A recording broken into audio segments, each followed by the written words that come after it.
ਮੇਰੇ ਵੱਲੋਂ ਤੁਸੀਂ ਸਾਰਿਆਂ ਨੂੰ ਪਿਆਰ ਭਰੀ ਸਤਿ ਸ਼੍ਰੀ ਅਕਾਲ, ਆਦਾਬ, ਰਾਮ ਰਾਮ ਤੇ ਰਾਧਾ ਸੁਆਮੀ ਜੀ। ਪਰਮਾਤਮਾ ਜਿਹੜੀ ਆਪਦਾਵਾਂ ਸਾਨੂੰ ਦਿੰਦਾ ਹੈ, ਇਹ ਸਾਨੂੰ ਸਿੱਖ ਲੈਣ ਲਈ ਦਿੱਤਾ ਹੈ। ਉਹ ਸਾਨੂੰ ਕਹਿੰਦਾ ਹੈ ਪਿਆਰ ਵਿੱਚ ਰਹੋ, ਇਕੱਠੇ ਰਹੋ, ਇੱਕ ਦੂਜੇ ਦਾ ਸਾਥ ਦਿਓ, ਇੱਕ ਦੂਜੇ ਦੀ ਨਿੰਦਾ ਨਾ ਕਰੋ, ਕਮੈਂਟਬਾਜ਼ੀ ਨਾ ਕਰੋ। ਪਰ ਇਨਸਾਨ ਹੈ, ਕਦੇ ਉਹ ਮੰਨਦਾ ਨਹੀਂ ਹੈ। और तो और ਇਹ ਤਾਂ ਸੰਤਾਂ ਮਹਾਤਮਾ ਨੂੰ ਵੀ ਨਹੀਂ ਬਖਸ਼ਦਾ।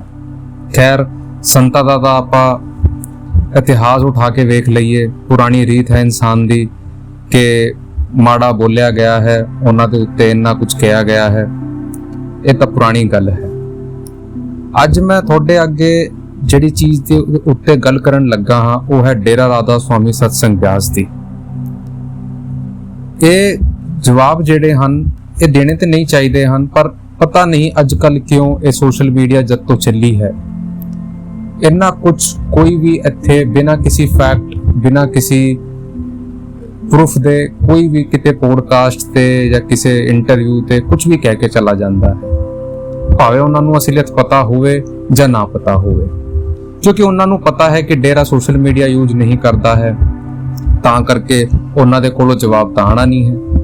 ਲੇਕਿਨ ਕਈ ਵਾਰੀ ਸਾਡੇ ਵਰਗੇ ਜਿਹੜੇ ਫੋਲੋਅਰਸ ਹੈਗੇ ਆ, ਜਾਂ ਸਾਡੇ ਵਰਗੇ ਜਿਹੜੇ ਲੋਕੀ ਉੱਥੇ ਤੋਂ ਜੁੜੇ ਹੋਏ ਹਨ, ਸਾਡੇ ਤੋਂ ਰਿਹਾ ਨਹੀਂ ਜਾਂਦਾ। ਕਿਉਂਕਿ ਸਾਡੇ ਕੋਲ ਉਹ ਫੈਕਟ ਤੇ ਨੰਬਰ ਜਦ ਹੁੰਦੇ ਆ ਤਾਂ ਸਾਨੂੰ ਲੱਗਦਾ ਹੈ ਕਿ ਡਿਜੀਟਲ ਕੁਐਸਚਨ ਦਾ ਜਵਾਬ ਡਿਜੀਟਲ ਹੀ ਦੇਣਾ ਚਾਹੀਦਾ ਹੈ। ਤੇ ਅੱਜ ਮੈਂ ਤੁਹਾਡੇ ਅੱਗੇ ਉਸ ਤਰੀਕੇ ਦੇ ਨਾਲ ਹੀ ਸਾਰਾ ਕੁਝ ਤੁਹਾਡੇ ਅੱਗੇ ਰੱਖਾਂਗਾ। ਕੁਐਸਚਨ ਜਿਹੜੇ ਉੱਠਦੇ ਆ ਨਾ ਕਿ ਡੇਰਾ ਬਿਆਸ ਨੇ ਮਾਨਵ ਕਲਿਆਣ ਲਈ ਕੁਝ ਨਹੀਂ ਕੀਤਾ, ਡੇਰਾ ਕਦੇ ਅੱਗੇ ਨਹੀਂ ਆਉਂਦਾ, ਡੇਰਾ ਸਿਰਫ ਆਪਣਾ ਕਰਦਾ ਹੈ, ਡੇਰਾ ਕਿਤੇ ਵੀ ਪੰਜਾਬ ਫਲੱਡ ਦੇ ਵਿੱਚ ਨਹੀਂ ਦਿਖ ਰਿਹਾ ਹੈ, ਡੇਰਾ ਮੁਸੀਬਤ ਦੇ ਸਮੇਂ ਓਲੇ ਵਿੱਚ ਚਲਾ ਜਾਂਦਾ ਹੈ। ਪਤਾ ਨਹੀਂ ਇੰਨੇ ਕਿੰਨੇ ਸਵਾਲ ਦੁਨੀਆ ਦੇ ਵਿੱਚ ਉੱਠਦੇ ਹਨ।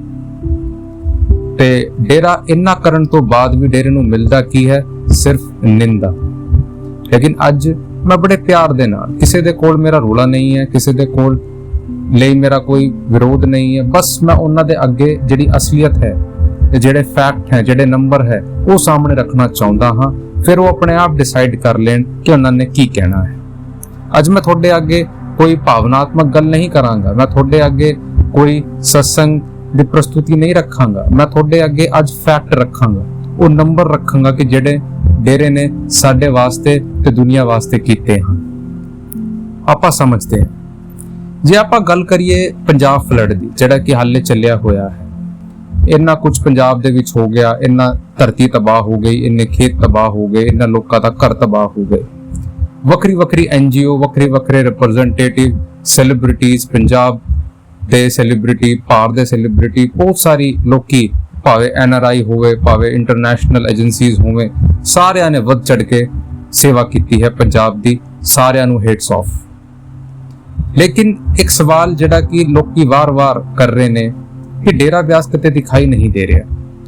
ਦੇਖੋ, ਮੈਂ ਤੁਹਾਨੂੰ ਇੱਕ ਚੀਜ਼ ਦੱਸ ਦੇਣਾ ਚਾਹੁੰਦਾ ਹਾਂ, ਜ਼ਰੂਰੀ ਨਹੀਂ ਹੁੰਦਾ ਕਿ ਜਿਹੜੀ ਚੀਜ਼ ਦਿਖਾਈ ਨਹੀਂ ਦਿੰਦੀ ਉਹ ਹੁੰਦੀ ਨਹੀਂ ਹੈ। ਹੋ ਸਕਦਾ ਹੈ ਕੋਈ ਤੁਹਾਨੂੰ ਉਸ ਚੀਜ਼ ਨੂੰ ਦਿਖਾਈ ਨਾ ਦੇਵੇ, ਲੇਕਿਨ ਜਿਵੇਂ ਹਵਾ ਦਿਖਾਈ ਨਹੀਂ ਦਿੰਦੀ, ਹਵਾ ਹੈ, ਉਸੇ ਤਰੀਕੇ ਦੇ ਨਾਲ ਡੇਰਾ ਰਾਧਾ ਸੁਆਮੀ ਸਤਸੰਗ ਬਿਆਸ ਜਿਹੜਾ ਹੈ, ਉਹ ਇੱਕ ਪ੍ਰਿੰਸੀਪਲ ਦੇ ਉੱਤੇ ਚੱਲਦਾ ਹੈ। ਉਹ ਹੁੰਦੀ ਹੈ ਨਿਸਵਾਰਥ ਸੇਵਾ। ਮੈਂ ਨਹੀਂ ਕਹਿੰਦਾ ਕਿ ਜਿਹੜੇ ਲੋਕੀ ਫੋਟੋ ਵੀਡੀਓ ਬਣਾ ਰਹੇ ਹਨ ਉਹ ਸੇਵਾ ਨਹੀਂ ਕਰ ਰਹੇ ਹਨ, ਲੇਕਿਨ ਸਭ ਦਾ ਆਪਣਾ ਇੱਕ ਪ੍ਰਿੰਸੀਪਲ ਹੁੰਦਾ ਹੈ, ਸਿਧਾਂਤ ਹੁੰਦਾ ਹੈ। ਠੀਕ ਹੈ, ਕੋਈ ਇਨਫਲੂਐਂਸ ਕਰਨ ਵਾਸਤੇ ਕਿ ਦੂਜੇ ਵੀ ਇਨਫਲੂਐਂਸ ਹੋ ਜਾਣ, ਤਾਂ ਕਰਕੇ ਆਪਾਂ ਵੀਡੀਓ ਫੋਟੋ ਖਿੱਚ ਰਹੇ ਹਨ ਕਿ ਦੂਜੇ ਵੀ ਉਸ ਤਰੀਕੇ ਦੇ ਨਾਲ ਸਹਾਇਤਾ ਕਰਨ ਆਵੇ, ਉਹ ਚੰਗੀ ਗੱਲ ਹੈ, ਕਰਨੀ ਚਾਹੀਦੀਆਂ ਹਨ। ਜਿੰਨਾ ਚਿਰ ਡੇਰੇ ਦੀ ਗੱਲ ਹੈ, ਦੇਖੋ, ਡੇਰੇ ਦੀ ਸਭ ਤੋਂ ਵੱਡੀ ਚੀਜ਼ ਇਹ ਹੈ ਕਿ ਡੇਰਾ ਕਦੇ ਵੀਡੀਓਗ੍ਰਾਫੀ ਲੈ ਕੇ ਨਹੀਂ ਚੱਲਦਾ ਹੈ, ਨਾ ਉਹ ਕਿਤੇ ਪ੍ਰੈਸ ਕਾਨਫਰੰਸ ਕਰਦਾ ਹੈ, ਨਾ ਹੀ ਕੋਈ ਜਿਹੜਾ ਡੇਰੇ ਦਾ ਕੋਈ ਮੀਡੀਆ ਡਿਪਾਰਟਮੈਂਟ ਹੈ ਜਿਹੜਾ ਕਿ ਉਹ ਸਾਹਮਣੇ ਆ ਕੇ ਫੈਕਟਸ ਤੇ ਨੰਬਰ ਰੱਖ ਸਕੇ ਕਿ ਜੀ ਇਹ ਹੈਗਾ। ਉਹ ਆਪਣੀ ਸਾਈਟ ਤੇ ਬੜੇ ਚੁੱਪਚਾਪ ਤਰੀਕੇ ਦੇ ਨਾਲ ਉੱਥੇ ਉਹ ਚੀਜ਼ਾਂ ਅਪਲੋਡ ਕਰ ਦਿੰਦੇ ਨੇ, ਜਿਨ੍ਹਾਂ ਨੂੰ ਵੇਖਣੀ ਹੈ ਉੱਥੇ ਜਾ ਸਕਦੇ ਨੇ, ਲੇਕਿਨ ਉਹ ਪਬਲਿਕ ਦੇ ਵਿੱਚ ਨਹੀਂ ਆਉਂਦੀ। ਲੇਕਿਨ ਅੱਜ ਮੈਂ ਤੁਹਾਨੂੰ ਸਾਰੀਆਂ ਚੀਜ਼ਾਂ ਦੱਸਾਂਗਾ ਕਿ ਡੇਰਾ ਕਿਤੇ ਪਿੱਛੇ ਨਹੀਂ ਹੈ, ਭਾਵੇਂ ਉਹ ਪੰਜਾਬ ਫਲੱਡ ਦੀ ਗੱਲ ਹੋਵੇ, ਭਾਵੇਂ ਹੋਰ ਕੋਈ ਜਿਹੜਾ ਡਿਜ਼ਾਸਟਰ ਇਸ ਦੇਸ਼ ਦੇ ਵਿੱਚ ਹੋਇਆ ਹੈ ਜਾਂ ਭਾਰਤ ਦੇ ਦੇਸ਼ ਦੇ ਵਿੱਚ ਹੋਇਆ ਹੈ, ਡੇਰੇ ਨੇ ਹਮੇਸ਼ਾ ਵੱਧ ਚੜ ਕੇ ਸੇਵਾ ਕੀਤੀ ਹੈ। पंजाब फ्लड ते मैं आवांगा बाद च, पहला मैं थोड़ा जिहा हिस्टोरिकल बैकग्राउंड थोड़े अगे रखदा हां कि डेरा सिर्फ अज तो नहीं, पता नहीं कद तो सेवा कर रहा है। थोड़ा जिहा आपां पिछे चलदे हां, आपां गल करदे हां 2001 दी, 2001 गुजरात अर्थक्वेक्स।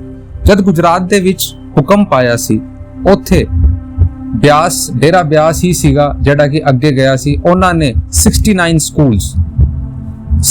स्कूल उत्थे बनाए सी 69 विलेज दे विच सिर्फ 5 महीनਿਆਂ ਦੇ ਵਿੱਚ। ਉੱਥੇ ਉਹਨਾਂ ਨੇ ਸਾਰਾ ਖਰਚਾ ਆਪਣੇ ਉੱਤੇ ਲਿੱਤਾ ਸੀ ਤੇ ਸਾਰੇ ਜਿਹੜੀ ਫੂਡ ਫੈਸਿਲਿਟੀ ਹੈ ਉਹ ਆਪਣੇ ਵੱਲ ਲਿੱਤੀ ਸੀ। ਤੇ ਉੱਥੇ ਹੀ ਡੇਰਾ ਦੇ ਜਿਹੜੇ ਸੇਵਾਦਾਰ ਹੈ, ਜਿਨ੍ਹਾਂ ਨੂੰ ਆਪਾਂ ਡੇਰਾ ਵੋਲੰਟੀਅਰ ਕਹਿੰਦੇ ਨੇ, ਉਹ ਨਿਸਵਾਰਥ ਭਾਵ ਦੇ ਨਾਲ ਉਹਨਾਂ ਨੇ ਉੱਥੇ ਸੇਵਾ ਕੀਤੀ ਸੀ ਤੇ ਗਰਮੀ ਤੇ ਧੁੱਪ ਦੇ ਵਿੱਚ ਉਹਨਾਂ ਨੇ ਉੱਥੇ ਸਾਰਾ ਕੁਝ ਬਣਾ ਕੇ ਦਿੱਤਾ। ਦੂਜਾ ਆਪਾਂ ਗੱਲ ਕਰਦੇ ਹਾਂ 2005 ਦੀ, ਜੰਮੂ ਕਸ਼ਮੀਰ ਅਰਥਕੁਏਕ। जब जम्मू कश्मीर दे विच अर्थक्वेक आया सी, भूकंप आया सी, उत्थे डेरे ने 6 weather proof insulated community shelter बना के दिते सी ते उत्थे जब तक ये अर्थक्वेक रहा सी, उत्थे उन्हां ने सारा कुछ जिहड़ा खर्चा सी वो अपने उत्ते लिता सी ते सारा कुछ उन्हां ने उत्थे सेवा कीती सी। 2015 दी आपां गल करदे हां, अप्रैल 25 नेपाल दे विच अर्थक्वेक आया सी। 54,037 ਲੋਕਾਂ ਨੂੰ ਉੱਥੇ ਸ਼ੈਲਟਰ ਬਣਾ ਕੇ ਦਿੱਤਾ ਸੀ ਤੇ 1 ਮਹੀਨੇ ਜਦ ਤੱਕ ਉਹ ਅਰਥਕੁਏਕ ਦਾ ਇਫੈਕਟ ਰਿਹਾ ਸੀ, ਫੂਡ ਤੇ ਸ਼ੈਲਟਰ ਉਹਨਾਂ ਨੂੰ ਦਿੱਤਾ ਗਿਆ ਸੀ। 2,92,196 2,92,196 ਫੂਡ ਪੈਕੇਟ ਉੱਥੇ ਡਿਸਟ੍ਰੀਬਿਊਟ ਕੀਤੇ ਗਏ ਸੀ। 2010 ਲੇਹ ਲद्दाख ਅਗਸਤ 5-6, ਇਹ ਤਾਂ 5-6 ਦੇ ਅਗਸਤ ਜਿਹੜਾ ਕਿ ਹੁਣ ਗਿਆ ਹੈ, 2010 ਦੇ ਵਿੱਚ ਕੰਸਟਰਕਟ ਕੀਤਾ ਸੀ ਮਲਟੀਪਰਪਸ ਸ਼ੈਡਸ ਇਨ ਰਿਮੋਟ ਏਰੀਆਜ਼। ਉੱਥੇ ਮਲਟੀਪਰਪਸ ਸ਼ੈਡ ਬਣਾਏ ਗਏ ਸੀ ਜਿੱਥੋਂ ਉਸ ਚੀਜ਼ ਤੋਂ ਬਚ ਸਕੇ। ਤਾਂ ਇਹ ਹਿਸਟੋਰੀਕਲ ਬੈਕਗਰਾਉਂਡ। ਹੁਣ ਆਪਾਂ ਕਰਦੇ ਹਾਂ ਲੇਟੈਸਟ ਜਿਹੜਾ ਗਿਆ ਹੈ, ਸਭ ਤੋਂ ਵੱਡਾ ਜਿਹੜਾ ਕ੍ਰਾਈਸਿਸ ਇੰਡੀਆ ਦੇ ਵਿੱਚ ਆਇਆ ਸੀ, ਜਿਸ ਦੇ ਵਿੱਚ ਸਾਰਿਆਂ ਨੇ ਆਪਣੇ ਜਿਹੜੇ ਦਰਵਾਜ਼ੇ ਸੀ ਉਹ ਬੰਦ ਕਰ ਲਿੱਤੇ ਸੀ। ਗਵਰਨਮੈਂਟ ਕਨਫਿਊਜ਼ਨ ਦੇ ਵਿੱਚ ਆ ਗਈ ਸੀ, ਪੈਨਿਕ ਦੇ ਵਿੱਚ ਆ ਗਈ ਸੀ ਕਿ ਕਿਵੇਂ ਇਸ ਚੀਜ਼ਾਂ ਨੂੰ ਆਪਾਂ ਸੰਭਾਲ ਪਾਵਾਂਗੇ। ਮੈਂ ਗੱਲ ਕਰ ਰਿਹਾ ਹਾਂ ਕੋਵਿਡ-19 ਦੀ, ਜਿਨ੍ਹਾਂ ਨੇ ਸਿਰਫ एक स्टेट नहीं पूरा देश बंद कर दिता सी। आपां कह सकते हैं कि पूरा एशिया ते पूरा जिहड़ा कंट्री है वो बंद हो गई सी।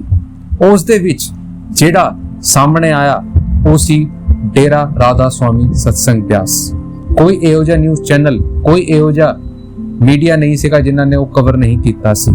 लेकिन हो सकता है कि आपां भूल गए होणगे, क्योंकि आपां तां डेरे ते उत्ते उंगली चुकदे हां कि डेरा किते सामने नहीं आंदा। कोई ना, मैं तुहाडे अगे उस दा भी ਤੁਹਾਡੇ ਅੱਗੇ ਰੱਖਦਾ ਹਾਂ। 80 ਮਿਲੀਅਨ ਦਾ ਜਿਹੜਾ ਫੰਡ ਸੀ ਉਹ ਡੇਰਾ ਬਿਆਸ ਵੱਲੋਂ ਉਸ ਦੇ ਲਈ ਬਜਟ ਕੀਤਾ ਗਿਆ ਸੀ। ਉਸ ਦੇ ਵਿੱਚ 2 ਕਰੋੜ ਰੁਪਏ ਪੀਐਮ ਰਿਲੀਫ ਫੰਡ ਪ੍ਰਧਾਨ ਮੰਤਰੀ ਰਾਹਤ ਆਪਦਾ ਕੋਸ਼ में दिए गए ਸੀ। ਉਸ ਤੋਂ ਬਾਅਦ 1 ਕਰੋੜ ਪੰਜਾਬ ਦੀ ਸਰਕਾਰ ਨੂੰ, 1 ਕਰੋੜ ਹਰਿਆਣਾ ਦੀ ਸਰਕਾਰ ਨੂੰ, 1 ਕਰੋੜ ਦਿੱਲੀ ਦੀ ਸਰਕਾਰ ਨੂੰ, 1 करोड़ हिमाचल प्रदेश, 1 करोड़ राजस्थान और 1 करोड़ जम्मू कश्मीर की सरकार को उस वेले कोविड-19 ਦੇ ਰਿਲੀਫ ਫੰਡ ਵਿੱਚ ਦਿੱਤੇ ਗਏ ਸੀ। ਉਸ ਵੇਲੇ ਇੰਨਾ ਕੁਝ ਕੀਤਾ ਗਿਆ ਸੀ। ਹੁਣ ਮੈਂ ਤੁਹਾਨੂੰ ਰੱਖਦਾ ਹਾਂ ਕਿ ਉੱਥੇ ਕੀ ਫੈਸਿਲਿਟੀਜ਼ ਉੱਥੇ ਪ੍ਰੋਵਾਈਡ ਕੀਤੀ ਗਈ ਸੀ। ਮੈਂ ਲਿਸਟ ਵੀ ਤੁਹਾਡੇ ਅੱਗੇ ਲਗਾਵਾਂਗਾ। ਇਹ ਐਜ਼ ਆਫ ਮਈ 2021, ਇਹ ਮੈਂ ਕੋਈ ਕੰਪਲੀਟ डिटेल नहीं थोड़े अगे रख रहा, जब तक वो रिकॉर्ड हो पाई है उस तो अगे मैं रख रहा। मध्य प्रदेश दे विच इंदौर शहर दे विच 1200 बेड्स 1200 बेड लगाए गए, 800 बैकअप दे विच सीगे। राजस्थान दे विच जयपुर 768 बेड लगाए गए। दिल्ली पार्टी सेंटर 500 बेड लगाए गए। महाराष्ट्र मुंबई बांद्रा 370 बेड लगाए गए। Navi Mumbai 408, Ulhasnagar 300, Sangli 100, Himachal Baddi 190, Solan 50, Gujarat Surat 100, Bihar Patna 50, Nepal Ballia 50। As of total में अगर लगाऊं 2021 का तो 4,206 बेड लगते हैं। अब मैं बात करता हूं बड़े सेंटर, मेजर सेंटर पर कौन कौन से बेड लगे थे। दिल्ली भाटी सेंटर का जो सबसे बड़ा बना था, 10,000 बेड वहां पर लगाए गए थे अंडर डेरा ब्यास वॉलंटियर। डेरा ब्यास के सेवादारों ने वहां पर सेवा करी थी और बिना किसी फीस के, बिना किसी चीज के वहां पर फूड पैकेट तक डिलीवर किए गए थे। वो मैं आपको लिस्ट दूंगा अभी।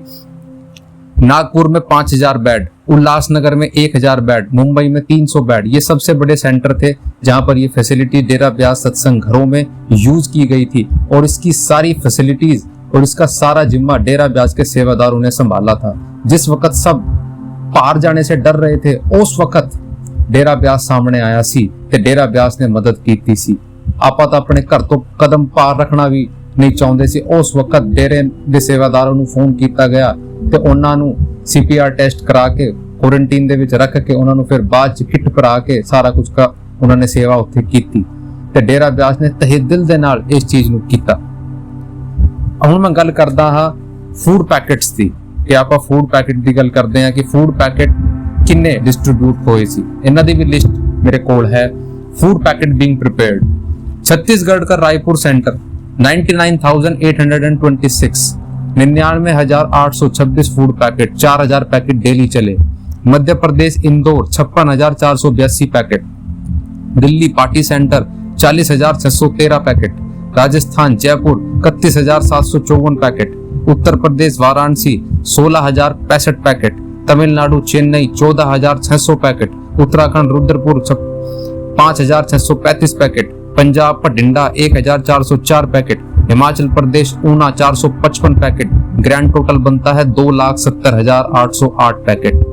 और ये न्यूज रिपोर्टिंग आप देख सकते हैं।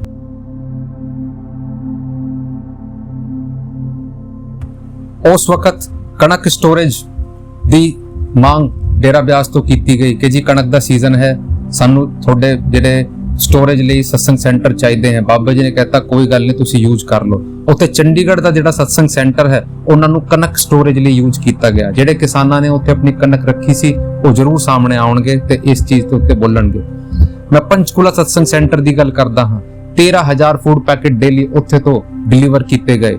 ਨਾਂਦੇੜ ਸਾਹਿਬ ਗੁਰਦੁਆਰਾ ਦੀ ਜਿਹੜੀ ਸੰਗਤ ਸੀ ਜਦ ਉਸ ਵਕਤ ਆ ਰਹੀ ਸੀ ਉਹਨਾਂ ਨੂੰ ਕੁਆਰੰਟਾਈਨ ਦੀ ਜਗ੍ਹਾ ਚਾਹੀਦੀ ਸੀ। ਡੇਰਾ ਬਿਆਸ ਨੇ ਆਪਣੇ ਦਰਵਾਜ਼ੇ ਖੋਲੇ ਸੀ ਤੇ ਕਿਹਾ ਸੀ ਕਿ ਆਪਾਂ ਇਹਨਾਂ ਨੂੰ ਕੁਆਰੰਟਾਈਨ ਦੇ ਵਿੱਚ ਰੱਖਾਂਗੇ ਆਪਣੇ ਰਿਸਕ ਦੇ ਉੱਤੇ। ਉੱਥੇ ਉਹਨਾਂ ਦੇ ਵੀ ਖਾਣਾ, ਉਹਨਾਂ ਦਾ ਰਹਿਣਾ, ਸਾਰਾ ਕੁਝ ਡੇਰਾ ਬਿਆਸ ਵੱਲੋਂ ਕੀਤਾ ਗਿਆ। ਡੇਰਾ ਬਿਆਸ ਨੇ ਕਦੇ ਨਹੀਂ ਦੇਖਿਆ ਕਿ ਇਹ ਸਤਸੰਗੀ ਹੈ ਜਾਂ ਨਹੀਂ ਹੈ। ਉਹਨਾਂ ਤੋਂ ਨਹੀਂ ਪੁੱਛਿਆ ਗਿਆ ਕਿ ਤੁਸੀਂ ਸਤਸੰਗੀ ਹੋ ਜਾਂ ਨਹੀਂ ਹੋ। ਕਿ ਤੁਹਾਡੇ ਤੋਂ ਕੋਈ ਆਈ ਕਾਰਡ ਮੰਗਿਆ ਗਿਆ ਜਾਂ ਤੁਹਾਡੇ ਤੋਂ ਕੋਈ ਆਇਡੈਂਟੀਟੀ ਮੰਗੀ ਗਈ, ਤੁਹਾਡਾ ਧਰਮ ਪੁੱਛਿਆ ਗਿਆ, ਜਾਤ ਪੁੱਛੀ ਗਈ, ਕੁਝ ਨਹੀਂ ਪੁੱਛਿਆ ਗਿਆ। ਡੇਰੇ ਦੇ ਦਰਵਾਜ਼ੇ ਸਾਰਿਆਂ ਲਈ ਇੱਕੋ ਜਿਹੇ ਖੋਲੇ ਗਏ। ਮੈਂ ਤੁਹਾਨੂੰ ਦੱਸਦਾ ਚਾਹਣਾ ਕਿ ਇਸ ਦੇ ਵਿੱਚ ਮੈਨੂੰ ਵੀ ਮੌਕਾ ਮਿਲਿਆ ਸੀ ਪਾਰਟੀ ਸੈਂਟਰ ਦੇ ਵੀ ਸੇਵਾ ਕਰਨ ਦਾ। ਉੱਥੇ ਫੂਡ ਪੈਕੇਟ ਦੀ ਸਪਲਾਈ ਕਰਨੀ ਹੁੰਦੀ ਸੀ ਤੇ ਫੂਡ ਨੂੰ ਪੈਕ ਕਰਕੇ ਉੱਥੇ ਪਹੁੰਚਾਇਆ ਜਾਂਦਾ ਸੀ। ਉੱਥੇ ਇੱਕ ਸਾਨੂੰ ਦਿੱਤਾ ਜਾਂਦਾ ਸੀ ਫਾਰਮੈਟ, ਉਸ ਦੇ ਵਿੱਚ ਆਪਾਂ ਸਬਜ਼ੀ ਤੇ ਮਿੱਠਾ ਜੇ ਰੋਟੀ ਕਰਕੇ ਪੈਕ ਕਰਕੇ ਉੱਥੇ ਪਹੁੰਚਾਉਂਦੇ ਸੀ। ਤੇ ਉੱਥੇ ਜਿਹੜੇ ITBP ਤੇ CISF ਦੇ ਜਿਹੜੇ ਜਵਾਨ ਉੱਥੇ ਰਹਿੰਦੇ ਸੀ ਉਹਨਾਂ ਨੂੰ ਫੂਡ ਸਪਲਾਈ ਕੀਤੀ ਜਾਂਦੀ ਸੀ। ਉੱਥੇ ਜਿਹੜੇ ਇਹ ਸੈਂਟਰ ਬਣਾਏ ਗਏ ਸੀ ਇਹਨਾਂ ਦੇ ਵਿੱਚ ਆਕਸੀਜਨ ਦਾ ਜਿਹੜਾ ਫੈਸਿਲਿਟੀ ਉਹ ਵੀ ਪ੍ਰੋਵਾਈਡ ਕੀਤੀ ਗਈ ਸੀ ਤੇ ਸਾਰਾ ਕੁਝ ਜਿਹੜਾ ਸੀ ਉਹ ਡੇਰੇ ਦੇ ਸੇਵਾਦਾਰ ਆਪ ਕਰ ਰਹੇ ਸੀਗੇ। ਵੋਲੰਟੀਅਰ ਦੀ ਭਾਰ ਦੇ ਆਊਟਰ ਵੋਲੰਟੀਅਰ ਦੀ ਸਾਨੂੰ ਲੋੜ ਵੀ ਨਹੀਂ ਪਈ ਕਿਉਂਕਿ ਸਾਡੇ ਬਾਬਾ ਜੀ ਦਾ ਹੁਕਮ ਸੀ ਕਿ ਸਾਰਿਆਂ ਨੇ ਆਪਾਂ ਨੇ ਹੀ ਕਰਨਾ ਹੈ ਤੇ ਆਪਾਂ ਕਰਦੇ ਗਏ। ਆਪਾਂ ਪਿੱਛੇ ਨਹੀਂ ਹਟੇ। ਤੇ ਜਦ ਮੁਸਲਮਾਨ ਕੁਝ ਜਿਹੜੇ ਲੋਕੀ ਸੀ, ਮੁਸਲਿਮ ਸਿਟੀਜ਼ਨ ਜਿਹੜੇ ਸੀ ਉਹ ਆਏ, ਉਹਨਾਂ ਨੇ ਕਿਹਾ ਜੀ ਈਦ ਉਸ ਵਕਤ ਰੋਜ਼ੇ ਚੱਲ ਰਹੀ ਸੀਗੇ, ਉਹਨਾਂ ਨੇ ਕਿਹਾ ਕਿ ਸਾਨੂੰ ਜੀ ਨਮਾਜ਼ ਪੜ੍ਹਨੀ ਹੈ। ਤਬ ਸਾਡੇ ਬਾਬਾ ਜੀ ਨੇ ਕਿਹਾ ਕਿ ਕੋਈ ਚੱਕਰ ਨਹੀਂ, ਆਪਾਂ ਸਾਰੀ ਫੈਸਿਲਿਟੀ ਜਿਹੜੇ ਕਿ ਉਸ ਦੇ ਵਿੱਚ ਦਿੱਤੀ ਜਾਂਦੀ ਹੈ ਉੱਥੇ ਦੀ ਗਈ। ਉਹਨਾਂ ਨੇ ਉੱਥੇ ਨਮਾਜ਼ ਵੀ ਪੜ੍ਹੀ। ਉਹਨਾਂ ਨੇ ਉੱਥੇ ਜਿਹੜੀ ਉਹਨਾਂ ਦਾ ਫੂਡ ਹੁੰਦਾ ਹੈ ਨਮਾਜ਼ ਦੇ ਵਕਤ ਜਾਂ ਰੋਜ਼ੇ ਦੇ ਵਕਤ ਉਹ ਵੀ ਉਹਨਾਂ ਨੂੰ ਦਿੱਤਾ ਗਿਆ। ਡੇਰਾ ਕਦੇ ਪਿੱਛੇ ਨਹੀਂ ਹਟਾ। ਡੇਰੇ ਨੇ ਕਦੇ ਨਹੀਂ ਕਿਹਾ ਕਿ ਪਹਿਲਾਂ ਤੁਸੀਂ ਰਾਧਾ ਸਵਾਮੀ ਪੰਥ ਨੂੰ ਅਪਣਾਓ ਫਿਰ ਤੁਹਾਡੀ ਆਪਾਂ ਸੇਵਾ ਕਰਾਂਗੇ। ਉੱਥੇ ਨਾ ਕੋਈ ਇਹੋ ਜਿਹੀ ਚੀਜ਼ ਚਲਾਈ ਗਈ ਕਿ ਉਹਨਾਂ ਨੂੰ ਇਨਫਲੂਐਂਸ ਕਰਨ ਵਾਸਤੇ ਕਿ ਜੀ ਆਪਾਂ ਤੁਹਾਨੂੰ ਹਿੰਦੂ ਧਰਮ ਦੇ ਵਿੱਚ ਲਾਣਾ ਚਾਹੁੰਦੇ ਆ ਜਾਂ ਸਿੱਖ ਧਰਮ ਦੇ ਵਿੱਚ ਲਾਣਾ ਚਾਹੁੰਦੇ ਆ ਜਾਂ ਤੁਹਾਨੂੰ ਆਪਾਂ ਸਤਸੰਗੀ ਬਣਾਉਣਾ ਚਾਹੁੰਦੇ ਆ। ਕਦੇ ਉਹਨਾਂ ਨੂੰ ਫੋਰਸ ਨਹੀਂ ਕੀਤਾ ਗਿਆ। ਉਹਨਾਂ ਨੂੰ ਬਿਲਕੁਲ ਫ੍ਰੀ ਤਰੀਕੇ ਦੇ ਨਾਲ ਉੱਥੇ ਰਿਹਾ ਗਿਆ ਤੇ ਡੇਰੇ ਦੇ ਸੇਵਾਦਾਰ ਨੇ ਬਖੂਬੀ ਉਸ ਚੀਜ਼ ਦੇ ਉੱਤੇ ਉਹਨਾਂ ਨੇ ਕਿਹਾ। ਉਸ ਵਕਤ ਡੇਰੇ ਨੇ ਸਿਰਫ ਇੱਕ ਹੀ ਚੀਜ਼ ਦੇ ਉੱਤੇ ਪ੍ਰੋਹਿਬਿਸ਼ਨ ਲਾਇਆ ਕਿ ਆਪਾਂ ਇੱਥੇ ਤੰਬਾਕੂ, ਬੀੜੀ, ਗੁਟਕਾ ਤੇ ਚਿਕਨ ਵਗੈਰਾ ਜਿਹੜਾ ਹੈ ਨੌਨ ਵੈਜੀਟੇਰੀਅਨ ਉਹ ਅਲਾਉਡ ਨਹੀਂ ਕਰਨਗੇ। ਬਾਕੀ ਸਾਰੀ ਚੀਜ਼ ਦੇ ਉੱਥੇ ਅਲਾਉਡ ਕੀਤੀ ਗਈ। ਉਹਨਾਂ ਦੇ ਮਨੋਰੰਜਨ ਲਈ ਜਿਹੜੀ TV ਸਕਰੀਨ ਹੁੰਦੀ ਹੈ ਉੱਥੇ ਵੀ ਚੰਗੇ ਪ੍ਰੋਗਰਾਮ ਚਲਾਏ ਗਏ ਜਿੰਨਾ ਉਹਨਾਂ ਦੀ ਰਿਕਵਰੀ ਫਾਸਟ ਹੋ ਸਕੇ। ਤੇ ਜਦ ਉਹ ਲੋਕੀ ਉੱਥੇ ਤੋਂ ਗਏ ਉਹ ਰੋਣ ਲੱਗ ਪਏ। ਉਹਨਾਂ ਨੇ ਕਿਹਾ ਕਿ ਸਾਨੂੰ ਕਦੇ ਵੀ ਇੰਨਾ ਪਿਆਰ ਕਿਤੇ ਨਹੀਂ ਮਿਲਿਆ। ਤਾਂ ਉਹ ਸਾਡੀ ਸੇਵਾ ਦਾ ਇਹ ਵਧ ਸੀਗਾ ਕਿ ਉਹਨਾਂ ਨੇ ਜਿਹੜਾ ਪਿਆਰ ਸਾਨੂੰ ਦਿੱਤਾ ਉਹ ਸਾਡੇ ਲਈ ਸਭ ਤੋਂ ਵੱਡੀ ਚੀਜ਼ ਸੀ। ਡੇਰਾ ਨੇ ਕਦੇ ਕ੍ਰੈਡਿਟ ਨਹੀਂ ਲਿੱਤਾ। ਸਾਰੀ ਸਰਕਾਰਾਂ ਨੇ ਸਾਡੇ ਤੋਂ ਮਦਦ ਮੰਗੀ, ਆਪਾਂ ਨੇ ਆਪਣੇ ਦਰਵਾਜ਼ੇ ਖੋਲੇ ਤੇ ਖੋਲਦੇ ਆਏ ਆ। ਇਹ ਜਿਹੜਾ ਪ੍ਰਾਪਰਟੀ ਹੈ ਇਹ ਡੇਰੇ ਦੀ ਗੁਰੂ ਦੀ ਨਹੀਂ ਹੈ। ਡੇਰੇ ਦੀ ਗੁਰੂ ਦਾ ਜਿਹੜਾ ਹੈ ਉਹਨਾਂ ਦੀ ਇੱਕ ਸੂਈ ਵੀ ਡੇਰੇ ਦੀ ਨਹੀਂ ਹੈ, ਉਹ ਆਪਣੀ ਕਰਦੇ ਆ। ਇਹ ਡੇਰਾ ਜਿਹੜਾ ਹੈ ਉਹ ਸੰਗਤ ਦਾ ਹੈ, ਸੰਗਤ ਵਾਸਤੇ ਬਣਾਇਆ ਗਿਆ ਹੈ। ਬਾਬਾ ਜੀ ਕਹਿੰਦੇ ਆ ਡੇਰਾ ਤੁਹਾਡਾ ਹੈ, ਡੇਰਾ ਸੰਗਤ ਦਾ ਹੈ, ਕਿਸੇ ਇੱਕ ਦਾ ਨਹੀਂ ਹੈ। ਤੇ ਉੱਥੇ ਇਹ ਸੇਵਾ ਕੀਤੀ ਗਈ। ਹੁਣ ਮੈਂ ਗੱਲ ਕਰਦਾ ਹਾਂ ਕਿ ਇਹ ਤਾਂ ਹੋ ਗਿਆ ਇੱਕ ਇਵੈਂਟ ਪ੍ਰੋਸੈਸ ਕਿ ਚਲੋ ਕੋਈ ਚੀਜ਼ ਆਈ ਉੱਥੇ ਉਹਨਾਂ ਨੇ ਸੇਵਾ ਕਰ ਲਈ। ਹੁਣ ਮੈਂ ਗੱਲ ਕਰਦਾ ਹਾਂ ਜਿਹੜੀ ਕਿ ਕੰਟੀਨਿਊਸ ਸੇਵਾ ਚੱਲੀ ਹੋਈ ਹੈ। ਇਹ ਮੈਂ ਹੁਣ ਗੱਲ ਕਰਦਾ ਹਾਂ ਡੇਰਾ ਦਾ ਜਿਹੜਾ ਫ੍ਰੀ ਮੈਡੀਸਿਨ ਤੇ ਫੂਡ ਡਿਪਾਰਟਮੈਂਟ ਹੈ, ਮੈਡੀਕਲ ਹੈਲਪ ਜਿਹੜੀ ਡੇਰਾ ਵੱਲੋਂ ਦਿੱਤੀ ਜਾਂਦੀ ਹੈ। 3 ਚੈਰੀਟੇਬਲ ਹਸਪੀਟਲ ਡੇਰੇ ਦੇ ਐਕਟਿਵ ਨੇ, ਜਿਹੜੇ ਕਿ ਪਹਿਲਾ ਹੈ ਮਹਾਰਾਜ ਸਾਵਨ ਸਿੰਘ ਚੈਰੀਟੇਬਲ ਹਸਪੀਟਲ ਬਿਆਸ। ਇੱਥੇ 300 ਬੈੱਡ ਪੇਸ਼ੈਂਟ ਲਈ ਹੈਗੇ ਆ। 33 ਏਕੜ ਲੈਂਡ ਦੇ ਵਿੱਚ ਇਹ ਬਣਿਆ ਹੋਇਆ ਹੈ। 3 ਲੱਖ ਆਊਟ ਪੇਸ਼ੈਂਟ ਇੱਥੇ ਆਉਂਦੇ ਨੇ ਤੇ 11000 ਪੇਸ਼ੈਂਟ ਨੂੰ ਐਨੂਅਲੀ ਇੱਥੇ ਟ੍ਰੀਟ ਕੀਤਾ ਜਾਂਦਾ ਹੈ। ਇਸ ਦਾ ਪਲੇਸ ਹੈ GT road Midway between Amritsar and Jalandhar. Amritsar और जलंधर के बीच में पड़ता है। ਜਿਹੜੇ ਲੋਕੀ ਉੱਥੇ ਦੇ ਹੈ ਉਹਨਾਂ ਨੇ ਦੇਖਿਆ ਹੋਣਾ ਹੋਗਾ। 25 ਕਿਲੋਮੀਟਰ ਦੇ ਰੇਡੀਅਸ ਦੇ ਵਿੱਚ ਜਿਹੜੀ ਵੀ ਸੰਗਤ ਹੈ ਚਾਹੇ ਜਿਹੜਾ ਵੀ ਲੋਕ ਹੈ ਉੱਥੇ ਦੇ, ਭਾਵੇਂ ਉਹ ਸਤਸੰਗੀ ਹੋਣ ਭਾਵੇਂ ਨੌਨ ਸਤਸੰਗੀ ਹੋਣ, ਕੋਈ ਫਰਕ ਨਹੀਂ ਪੜਦਾ। 649 ਵਿਲੇਜ ਨੂੰ ਉੱਥੇ ਇਹ ਫ੍ਰੀ ਮੈਡੀਕਲ ਫੈਸਿਲਿਟੀਜ਼ ਦਿੱਤੀ ਜਾਂਦੀਆਂ ਹਨ। ਦੂਸਰੇ ਦੀ ਮੈਂ ਗੱਲ ਕਰਦਾ ਹਾਂ ਸਿਕੰਦਰਪੁਰ, ਮਹਾਰਾਜ ਚਰਨ ਸਿੰਘ ਚੈਰੀਟੇਬਲ ਹਸਪੀਟਲ ਸਿਕੰਦਰਪੁਰ ਹਰਿਆਣਾ। ਇੱਥੇ 50 ਬੈੱਡ ਦੀ ਫੈਸਿਲਿਟੀ ਹੈ। 19 ਏਕੜ ਦੇ ਵਿੱਚ ਬਣਿਆ ਹੋਇਆ ਹੈ। प्लेस है district Sirsa Haryana. Provide medical services for 92 surrounding villages. 92 villages को सराउंडिंग विलेजेस को ਉੱਥੇ ਇਹ ਫੈਸਿਲਿਟੀਜ਼ ਦਿੱਤੀ ਜਾਂਦੀਆਂ ਹਨ। 6 ਕਿਲੋਮੀਟਰ ਦੇ ਦਾਇਰੇ ਦੇ ਵਿੱਚ ਸਿਰਸਾ ਹਰਿਆਣਾ ਕੇ ਕੋਈ ਵੀ گاؤں ਆਂਦਾ ਹੈ, ਕੋਈ ਵੀ ਲੋਕ ਆਂਦਾ ਹੈ, ਆਪਣਾ ਆਧਾਰ ਕਾਰਡ ਦਿਖਾ ਕੇ ਉਹ ਆਪਣਾ ਟ੍ਰੀਟਮੈਂਟ ਇੱਥੇ ਕਰਵਾ ਸਕਦੇ ਨੇ। 75000 ਆਊਟ ਪੇਸ਼ੈਂਟ ਹੈਗੇ ਆ, 5000 ਐਨੂਅਲੀ ਇੱਥੇ ਟ੍ਰੀਟ ਹੁੰਦੇ ਆ। ਅੱਗੇ ਚੱਲਦੇ ਆ। तीसरा हैगा Pota charitable hospital, place Himachal Pradesh. 75 bed की फैसिलिटी, 40 एकड़ में बना हुआ है। Place crossing of the Shimla Dharamshala and Una Mandi roads. जो शिमला है और धर्मशाला है ऊना मंडी रोड के बीच में बना हुआ है। 15 किलोमीटर के रेडियस में पोटा के 959 विलेजेस आते हैं जो कि फ्री मेडिकल सर्विसेज इत्थे तो ले रहे हैं। Services 1,50,000 out patient, 1,50,000 out patient हैगे आ ਤੇ 9000 ਸਰਵਡ ਐਨੂਅਲੀ, 9000 ਨੂੰ ਹਰ ਸਾਲ ਟ੍ਰੀਟ ਕੀਤਾ ਜਾਂਦਾ ਹੈ। ਹੁਣ ਤੁਸੀਂ ਸੋਚ ਰਹੇ ਹੋਣਗੇ ਕਿ ਇਹ ਖਾਂਸੀ ਜ਼ੁਕਾਮ ਬੁਖਾਰ ਦੇ ਹਸਪਤਾਲ ਹੈਗੇ ਆ। ਨਹੀਂ ਜੀ, ਇੱਥੇ ਜਿਹੜੀ ਫੈਸਿਲਿਟੀ ਹਨ ਉਹ X-ray, ECG, surgical, non surgical ਤੇ ਵੱਡੀ ਤੋਂ ਵੱਡੀ ਫੈਸਿਲਿਟੀ ਇੱਥੇ ਦਿੱਤੀ ਜਾਂਦੀ ਹੈ। ਆਈ ਕੈਂਪ ਇੱਥੇ ਲਾਏ ਜਾਂਦੇ ਨੇ ਤੇ ਇੱਥੇ ਉੱਥੇ ਜਿਹੜੇ ਦੇ ਸੰਗਤ ਹੈ ਜਾਂ ਉੱਥੇ ਦੇ ਜਿਹੜੇ ਲੋਕ ਹੈ ਉਹਨਾਂ ਨੂੰ ਹਰ ਪ੍ਰਕਾਰ ਦੀ फैसिलिटी उत्थे दी जाती है। हाई क्लास सिस्टमैटिक टेक्नोलॉजी के साथ उत्थे चीज़ां इंस्टॉल ने ਉਹ ਤਰੀਕੇ ਦੇ ਨਾਲ ਸੇਵਾ ਦਿੱਤੀ ਜਾਂਦੀ ਹੈ। ਤੁਸੀਂ ਆਪਣੇ ਆਪ ਜਦ ਕਦੀ ਉੱਥੇ ਜਾਓਗੇ ਵਿਜ਼ਿਟ ਕਰ ਸਕਦੇ ਹੋ ਤੇ ਉੱਥੇ ਦੇਖ ਸਕਦੇ ਹੋ ਕਿ ਇਹ ਇੰਨੇ ਦੇ ਵਿੱਚ ਕਿੰਨੀ ਸੱਚਾਈ ਹੈ। ਤੇ ਉੱਥੇ ਸਾਰਿਆਂ ਦਾ ਜਿਹੜਾ ਇਲਾਜ ਹੈ ਉਹ ਮੁਫਤ ਹੁੰਦਾ ਹੈ। ਉੱਥੇ ਖਾਣਾ ਵੀ ਮੁਫਤ ਦਿੱਤਾ ਜਾਂਦਾ ਹੈ। ਉੱਥੇ ਮੈਡੀਸਿਨਸ ਜਿਹੜੀ ਦਵਾਈਆਂ ਹਨ ਉਹ ਵੀ ਮੁਫਤ ਦਿੱਤੀ ਜਾਂਦੀਆਂ ਹਨ। ਤੇ ਦੂਜੀ ਗੱਲ, ਉੱਥੇ ਸਿਫਾਰਿਸ਼ਾਂ ਨਹੀਂ ਚੱਲਦੀ। ਉੱਥੇ ਕਿਸੇ ਵਿਧਾਇਕ ਦਾ ਜਾਂ ਕਿਸੇ MLA ਦਾ ਫੋਨ ਨਹੀਂ ਕੀਤਾ ਜਾਂਦਾ ਕਿ ਸਾਡਾ ਜਿਹੜਾ ਪੇਸ਼ੈਂਟ ਹੈ ਇਹਨਾਂ ਦਾ ਇਲਾਜ ਕਰ ਦਿਓ। ਉੱਥੇ ਜਿਹੜੇ ਨੀਡੀ ਲੋਕ ਹੁੰਦੇ ਆ ਉਹਨਾਂ ਦਾ ਇਲਾਜ ਹੁੰਦਾ ਹੈ ਬਿਨਾਂ ਕਿਸੇ ਸਿਫਾਰਿਸ਼ ਦੇ, ਬਿਨਾਂ ਕਿਸੇ ਪਰਚੀ ਦੇ। ਤਾਂ ਉੱਥੇ ਬੜੇ ਪਿਆਰ ਦੇ ਨਾਲ ਉਹਨਾਂ ਨੂੰ ਟ੍ਰੀਟ ਕੀਤਾ ਜਾਂਦਾ ਹੈ। ਕਿਸੇ ਨੂੰ ਕਦੇ ਫੋਰਸ ਨਹੀਂ ਕੀਤਾ ਜਾਂਦਾ ਕਿ ਤੁਸੀਂ ਜੇ ਇਲਾਜ ਇੱਥੇ ਕਰਾ ਰਹੇ ਹੋ ਤਾਂ ਤੁਹਾਨੂੰ ਸਤਸੰਗ ਵਿੱਚ ਆਉਣਾ ਹੈ। ਤੁਹਾਡੀ ਆਪਣੀ ਮਰਜ਼ੀ ਹੈ, ਤੁਹਾਡਾ ਜਿੱਥੇ ਜਾਣ ਨੂੰ ਮਨ ਕਰੇ ਉੱਥੇ ਜਾ ਸਕਦੇ ਆ। ਆਪਾਂ ਤਾਂ ਇੱਥੇ ਮੈਡੀਸਿਨ ਦੀ ਫੈਸਿਲਿਟੀ ਕਰ ਰਹੇ ਹਾਂ, ਟ੍ਰੀਟਮੈਂਟ ਦੀ ਫੈਸਿਲਿਟੀ ਕਰ ਰਹੇ ਹਾਂ। ਹੁਣ ਆਪਾਂ ਗੱਲ ਕਰਦੇ ਹਾਂ ਰੀਸੈਂਟਲੀ ਜਿਹੜਾ ਪੰਜਾਬ ਦੇ ਵਿੱਚ ਔਰ ਜੋ ਬਾਰਡਰ ਸਟੇਟ ਦੇ ਵਿੱਚ ਆਪਰੇਸ਼ਨ ਸਿੰਦੂਰ ਆਪਾਂ ਨੇ, ਸਾਡੀ ਸਰਕਾਰ ਨੇ, ਸਾਡੀ ਆਰਮੀ ਨੇ ਚਲਾਇਆ ਸੀ ਪਾਕਿਸਤਾਨ ਦੇ ਉੱਤੇ, ਤੇ ਉਸ ਦਾ ਜਿਹੜਾ ਰਿਟੈਲੀਏਸ਼ਨ ਸੀ ਪਾਕਿਸਤਾਨ ਤੋਂ ਉਹ ਬਾਰਡਰ ਸਟੇਟ ਦੇ ਉੱਤੇ ਪਿਆ ਸੀ, ਸਪੈਸ਼ਲੀ ਪੰਜਾਬ, ਜੰਮੂ ਕਸ਼ਮੀਰ ਤੇ ਉੱਤੇ ਆਇਆ ਸੀ।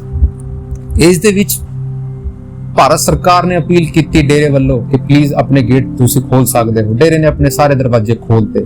ਰਿਸਕ ਦੇ ਉੱਤੇ ਆਪਣੇ ਸੇਵਾਦਾਰਾਂ ਨੂੰ ਉੱਥੇ ਡਿਪਲੋਏ ਕੀਤਾ ਕਿ ਤੁਹਾਨੂੰ ਜੇ ਕਿਸੇ ਸੈਨਾ ਦੇ ਜਵਾਨ ਨੂੰ ਜਾਂ ਕਿਸੇ ਹੋਰ ਲੋਕੀ ਨੂੰ ਜੇ ਇੱਥੇ ਮਾਈਗ੍ਰੇਟ ਕੀਤਾ ਜਾ ਰਿਹਾ ਹੈ ਤੁਹਾਨੂੰ ਉਸ ਦੀ ਸੇਵਾ ਕਰਨੀ ਹੈ। ਉੱਥੇ ਜਿਹੜਾ ਰੋਟੀ ਪਾਣੀ ਦਾ ਸੀਗਾ ਉਹ ਸੈਕਟਰੀ ਸਾਹਿਬ ਨੇ ਉੱਥੇ ਦਾ ਅਰੇਂਜਮੈਂਟ ਕੀਤਾ ਸੀ। ਉਸ ਵੇਲੇ ਵੀ ਜਿੰਨਾ ਦਿਨ ਵੀ ਉਹ ਕਲੈਸ਼ ਚੱਲਿਆ ਸੀ ਡੇਰੇ ਦੇ ਦਰਵਾਜ਼ੇ ਖੁੱਲੇ ਹੋਏ ਸੀ ਤੇ ਡੇਰੇ ਨੇ ਕਦੇ ਆਪਣੇ ਦਰਵਾਜ਼ੇ ਬੰਦ ਨਹੀਂ ਕੀਤੇ। ਤੁਸੀਂ ਮੈਨੂੰ ਸੋਚੋ, ਇਸ ਜ਼ਮਾਨੇ ਦੇ ਵਿੱਚ ਜਦ ਰਿਸਕ ਆਉਂਦਾ ਹੈ, ਇੰਨਾ ਅਟੈਕ ਹੁੰਦਾ ਹੈ, ਸਭ ਆਪਣੇ ਘਰ ਦੇ ਵਿੱਚ ਵੜ ਜਾਂਦੇ ਹਨ। ਲੇਕਿਨ ਡੇਰੇ ਦੇ ਸੇਵਾਦਾਰ ਸੀਗੇ, ਉਹ ਡੇਰੇ ਦਾ ਗੁਰੂ ਸੀਗਾ ਜਿਨ੍ਹਾਂ ਨੇ ਹੁਕਮ ਦਿੱਤਾ ਸੀ ਕਿ ਪਿੱਛੇ ਨਹੀਂ ਹਟਣਾ ਹੈ, ਸੇਵਾ ਕਰਨੀ ਹੈ ਤੇ ਲੰਗਰ ਚੱਲਦਾ ਰਹੂਗਾ, ਲੰਗਰ ਨਹੀਂ ਰੁਕੇਗਾ। ਲੰਗਰ ਚੱਲਦਾ ਰਿਹਾ। ਉਸ ਵੇਲੇ ਸਾਰਿਆਂ ਨੇ ਅਪੀਲ ਕੀਤੀ। ਇਹ ਵੀਡੀਓ ਵੀ ਤੁਸੀਂ ਦੇਖ ਸਕਦੇ ਹੋ। ਜੰਮੂ ਕਸ਼ਮੀਰ ਦੇ ਮੁੱਖ ਮੰਤਰੀ ਨੂੰ ਇਹ ਜਿਹੜਾ ਸੈਂਟਰ ਹੈ ਜੰਮੂ ਕਸ਼ਮੀਰ ਦਾ, ਇਹ ਉਹਨਾਂ ਨੂੰ ਦਿੱਤਾ ਗਿਆ ਸੀ। ਇਸੇ ਤਰੀਕੇ ਦੇ ਨਾਲ ਹੋਰ ਜਿਹੜੇ ਸੈਂਟਰ ਹੈ ਉਹਨਾਂ ਨੂੰ ਵੀ ਖੋਲਿਆ ਗਿਆ ਸੀ ਕਿ ਤੁਸੀਂ ਉੱਥੇ ਜਾ ਕੇ ਮਾਈਗ੍ਰੇਟ ਹੋ ਸਕਦੇ ਹੋ ਤੇ ਸੈਨਾ ਨੂੰ ਉੱਥੇ ਡਿਪਲੋਏ ਕਰਨ ਦਾ ਆਰਡਰ ਜਿਹੜਾ ਸੀ ਸਟੇ ਕਰਨ ਦਾ ਉਹ ਉੱਥੇ ਦਿੱਤਾ ਗਿਆ ਸੀ। ਤਾਂ ਡੇਰਾ ਤਾਂ ਕਿਤੇ ਪਿੱਛੇ ਨਹੀਂ ਹਟ ਰਿਹਾ, ਡੇਰਾ ਤਾਂ ਸਾਰੇ ਕੰਮ ਦੇ ਵਿੱਚ ਅੱਗੇ ਆ ਰਿਹਾ ਹੈ। ਹੁਣ ਅੱਗੇ ਚੱਲਦੇ ਹਾਂ, ਆਪਾਂ ਗੱਲ ਕਰਦੇ ਹਾਂ ਹੁਣ ਕੰਡੀਸ਼ਨ ਦੀ, ਜਿਹੜੀ ਕਿ 2025 ਪੰਜਾਬ ਫਲੱਡ ਦੀ ਆਪਾਂ ਕੰਡੀਸ਼ਨ ਕਰਦੇ ਹਾਂ।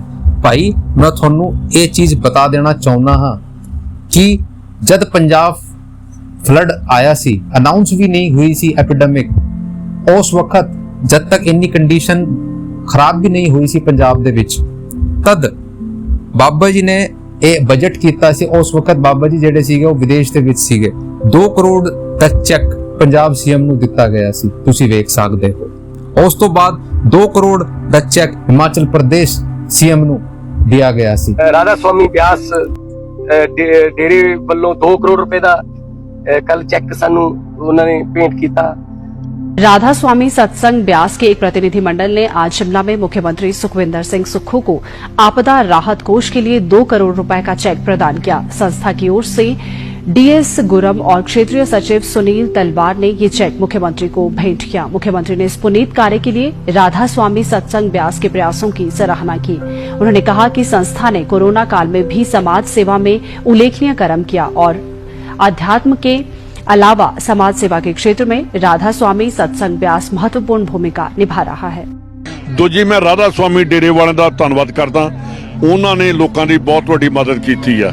उन्होंने पानी या राशन या कल 1700 ट्रक खड़ा सी, मैं पठानकोट में शामी गया जिस वे मुख्यमंत्री साहब का मेरा ख्याल उदों हैलीकैप्टर उड़ के पता नहीं कितने गया, कोई 5:45 ਵਜੇ ਸੀਗੇ ਜਾਂ 6 ਵਜੇ ਸੀਗੇ ਉਤੋਂ ਦੀਨਾਨਗਰ।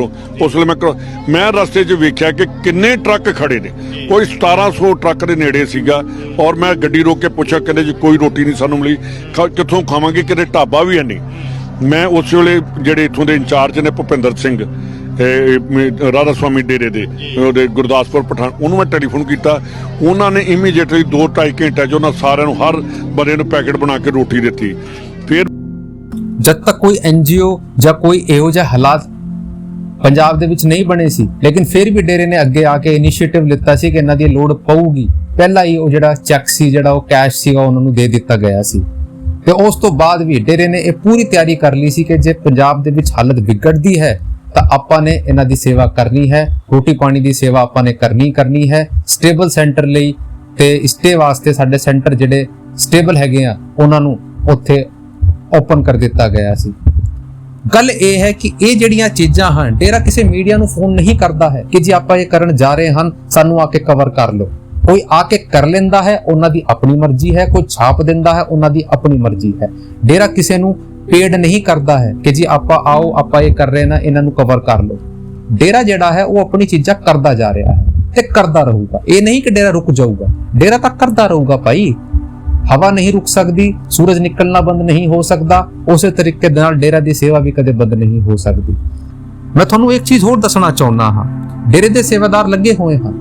ਬੀਬੀਆਂ ਜਿਹੜੀਆਂ ਉਹਨਾਂ ਨੂੰ ਆਰਡਰ ਦਿੱਤਾ ਗਿਆ ਹੈ ਕਿ ਤੁਸੀਂ ਰੋਟੀ ਬਣਾਈ ਜਾਓ ਤੇ ਲੋਕਾਂ ਨੂੰ ਖਵਾਈ ਜਾਓ।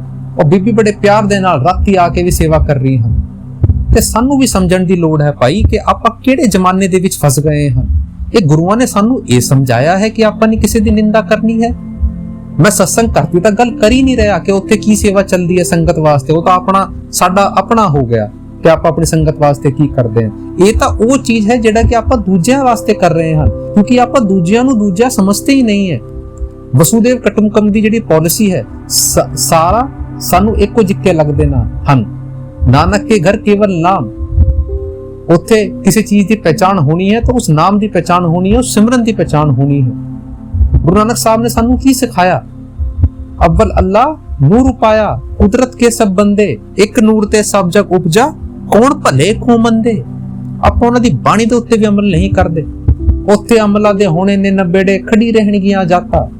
ਉੱਥੇ ਸਿਰਫ ਅਗਰ ਕਿਸੇ ਚੀਜ਼ ਦੀ ਪਛਾਣ ਹੋਣੀ ਹੈ, ਉੱਥੇ ਜਿਹੜਾ ਤੁਸੀਂ ਆਪਣੀ ਜ਼ਿੰਦਗੀ ਦੇ ਵਿੱਚ ਅਮਲ ਕਰ ਰਹੇ ਹੋ ਉਸ ਚੀਜ਼ ਦੀ ਪਛਾਣ ਹੋਣੀ ਹੈ। ਆਪਾਂ ਕਦ ਇਹਨਾਂ ਚੀਜ਼ਾਂ ਤੋਂ ਉੱਪਰ ਉਠਾਂਗੇ ਭਾਈ ਕਿ ਆਪਾਂ ਕਿਸੇ ਨੂੰ ਬਖਸ਼ਦੇ ਨਹੀਂ ਹੈ। ਆਪਾਂ ਸੋਚਦੇ ਹਾਂ ਕਿ ਜੀ ਕਿਸੇ ਦੀ ਨਿੰਦਾ ਕਰ ਦੋ, ਕਿਸੇ ਦੀ ਕਮੈਂਟ ਕਰ ਦੋ। ਉਹ ਭਰਾਵਾ ਘੱਟੋ ਘੱਟ ਕਿਸੇ ਦੀ ਜਾਣਕਾਰੀ ਤਾਂ ਲੈ ਲਓ, ਇੱਕ ਵਾਰੀ ਫੈਕਟ ਉੱਤੇ ਤਾਂ ਚਲੇ ਜਾਓ ਕਿ ਉਹਨਾਂ ਨੇ ਉਹ ਚੀਜ਼ ਕੀਤੀ ਵੀ ਹੈ ਜਾਂ ਨਹੀਂ ਕੀਤੀ ਹੈ। ਤੁਸੀਂ ਕੀ ਚਾਹੁੰਦੇ ਹੋ ਕਿ ਉੱਥੇ ਵੱਡੇ ਵੱਡੇ ਫਲੈਗ ਲਾ ਕੇ, ਵੱਡੇ ਵੱਡੇ ਆਇਡੈਂਟੀਟੀ ਕਾਰਡ ਲਾ ਕੇ ਵੱਡੇ ਵੱਡੇ ਕੈਮਰਾ ਫੁਟੇਜ ਪਾ ਕੇ ਇੱਥੇ ਸੇਵਾ ਕਰਨ ਦੀ ਲੋੜ ਹੈ? ਇਸ ਧਰਤੀ ਦੇ ਉੱਤੇ ਜਿਨ੍ਹਾਂ ਨੇ ਪੂਰੇ ਸੰਸਾਰ ਨੂੰ ਸੇਵਾ ਕਰਨਾ ਸਿਖਾਇਆ ਹੈ, ਜਿਹੜੇ ਗੁਰੂਆਂ ਨੇ ਇੰਨੀ 10ਵੀਂ ਪਾਤਸ਼ਾਹੀ ਇੱਥੇ ਆ ਕੇ ਚਲੀ ਗਈ, ਉਹਨਾਂ ਨੇ ਸਾਨੂੰ ਕੀ ਸਿਖਾਇਆ ਹੈ ਕਿ ਸਾਨੂੰ ਵੰਡ ਕੇ ਖਾਣਾ ਹੈ, ਸਾਨੂੰ ਇੱਕ ਦੂਜੇ ਦੇ ਲਈ ਖੜਾ ਹੋਣਾ ਹੈ। ਇਸ ਹਾਲਾਤ ਦੇ ਵਿੱਚ ਵੀ ਆਪਾਂ ਮੌਕਾ ਢੂੰਡਦੇ ਹਾਂ ਕਿਸੇ ਨੂੰ ਮਾੜਾ ਬੋਲਣ ਲਈ, ਕਿਸੇ ਤੋਂ ਨੀਚੇ ਦੱਬਣ ਵਾਸਤੇ। ਭਾਈ ਤੁਸੀਂ ਕਿਸੇ ਨੂੰ ਮਾੜਾ ਬੋਲਦੇ ਹੋ, ਤੁਹਾਡੀ ਆਪਣੀ ਰਾਜੀ ਹੈ, ਲੇਕਿਨ ਘੱਟੋ ਘੱਟ ਉਸ ਚੀਜ਼ ਨੂੰ ਬੋਲਣ ਤੋਂ ਪਹਿਲਾਂ ਸਾਨੂੰ ਫੈਕਟਸ ਤਾਂ ਇਕੱਠੇ ਕਰਨੇ ਚਾਹੀਦੇ ਹਨ, ਸਾਨੂੰ ਉਹ ਨੰਬਰ ਤੋਂ ਇਕੱਠੇ ਕਰਨੇ ਚਾਹੀਦੇ ਹਨ ਕਿ ਇਹ ਚੀਜ਼ ਹੋ ਵੀ ਰਹੀ ਹੈ ਕਿ ਨਹੀਂ ਹੋ ਰਹੇ ਹਨ। ਆਪਾਂ ਬੜੇ ਆਰਾਮ ਦੇ ਨਾਲ ਕਿਸੇ ਪੋਡਕਾਸਟ ਦੇ ਵਿੱਚ ਜਾ ਕੇ, ਕਿਸੇ ਇੰਟਰਵਿਊ ਦੇ ਵਿੱਚ ਜਾ ਕੇ ਕਹਿ ਦਿੰਦੇ ਆ ਜੀ ਉਹ ਡੇਰਾ ਕਿੱਥੇ ਰਹਿ ਗਿਆ, ਹੁਣ ਉਹ ਡੇਰਾ ਕਹਾਂ ਗਿਆ। ਉਹ ਭਰਾਵਾ ਆਪਾਂ ਤਾਂ ਲੱਗੇ ਹੀ ਹੋਏ ਹਾਂ, ਆਪਾਂ ਤਾਂ ਪਿੱਛੇ ਹਟ ਹੀ ਨਹੀਂ ਰਹੇ। ਤੇ ਦੂਜੀ ਗੱਲ, ਇਹ ਸੇਵਾ ਕਰਨ ਵਾਸਤੇ ਜਿਹੜੀ ਸੰਗਤ ਮੈਨੂੰ ਸੁਣ ਰਹੀ ਹੈ, ਤੁਸੀਂ ਮੈਨੂੰ ਗੱਲ ਦੱਸੋ ਕਿ ਡੇਰੇ ਤੋਂ ਤੁਹਾਨੂੰ ਕਦੇ ਫੋਨ ਆਇਆ ਕਿ ਡੇਰੇ ਨੇ ਕੋਈ QR ਕੋਡ ਤੁਹਾਡੇ ਉੱਤੇ ਭੇਜਿਆ ਕਿ ਜੇ ਆਪਾਂ ਸੇਵਾ ਕਰਨ ਲੱਗੇ ਆ, ਸਾਨੂੰ ਇਸ QR ਕੋਡ ਦੇ ਉੱਤੇ ਤੁਸੀਂ ਪੈਸਾ ਭੇਜ ਦਿਓ ਕਿ ਸਪੈਸ਼ਲ ਡਰਾਈਵ ਆਪਾਂ ਚਲਾ ਰਹੇ ਹਨ, ਤੁਸੀਂ ਇੱਥੇ ਆ ਕੇ ਪੇਮੈਂਟ ਕਰ ਦਿਓ? ਭਾਈ ਕਿਸੇ ਵੀ ਸੰਗਤ ਤੋਂ ਨਹੀਂ ਮੰਗਿਆ ਗਿਆ, ਇਹ ਡੇਰੇ ਨੇ ਆਪਣੇ ਵੱਲੋਂ ਕੀਤਾ ਹੈ।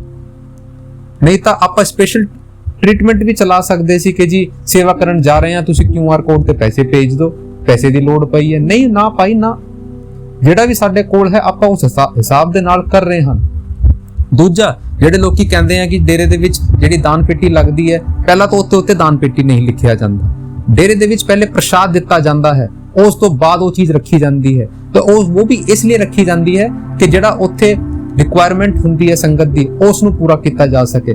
ਕਿਸੇ ਦੇ ਉੱਤੇ ਕੋਈ ਪ੍ਰੈਸ਼ਰ ਨਹੀਂ ਹੁੰਦਾ, ਕੋਈ ਪਰਚੀ ਨਹੀਂ ਕੱਟੀ ਜਾਂਦੀ, ਕੋਈ ਚੈੱਕ ਨਹੀਂ ਕੱਟਾ ਜਾਂਦਾ, ਕੋਈ ਪਾਰਕਿੰਗ ਦੇ ਪੈਸੇ ਨਹੀਂ ਲਿੱਤੇ ਜਾਂਦੇ, ਕੋਈ ਸਪੈਸ਼ਲ ਅਵਾਰਡ ਜਾਂ ਕੋਈ ਸਪੈਸ਼ਲ ਕੈਟਾਗਰੀ ਦੀ ਉੱਥੇ ਮਿਊਜ਼ੀਅਮ ਨਹੀਂ ਲਾਈ ਜਾਂਦੀ।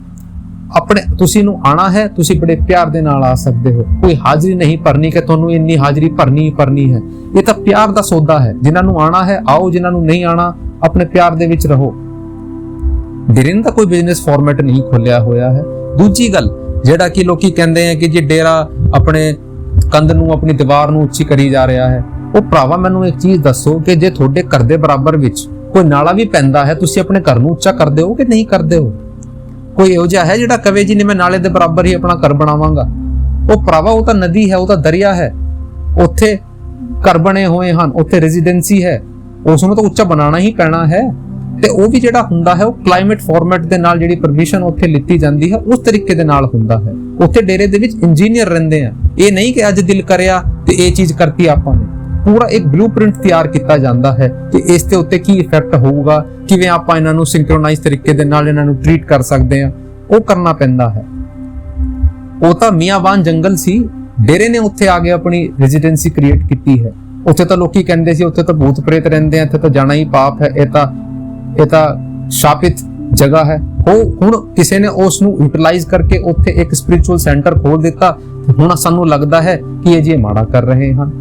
ਉਹ ਭਰਾਵਾਂ ਸਾਰੀ ਇੱਕੋ ਚੀਜ਼ ਦਾ ਰਿਕਾਰਡ ਡੇਰੇ ਦੇ ਕੋਲ ਹੈਗਾ। ਜਿਹੜੀ ਵੀ ਜ਼ਮੀਨ ਡੇਰਾ ਵੇਚਦਾ ਹੈ ਜਾਂ ਡੇਰਾ ਜ਼ਮੀਨ ਲੈਂਦਾ ਹੈ, ਉਹ ਸੰਗਤ ਵਾਸਤੇ ਲਿੱਤਾ ਜਾਂਦਾ ਹੈ ਤੇ ਉੱਤੇ ਵਿੱਚ ਐਨਕਰੋਚਮੈਂਟ ਦਾ ਕੋਈ ਰੋਲਾ ਨਹੀਂ ਹੈ। ਸਾਰਾ ਕੁਝ ਜਿਹੜਾ ਹੁੰਦਾ ਹੈ ਉਹ ਲੀਗਲ ਤਰੀਕੇ ਦੇ ਨਾਲ ਹੁੰਦਾ ਹੈ।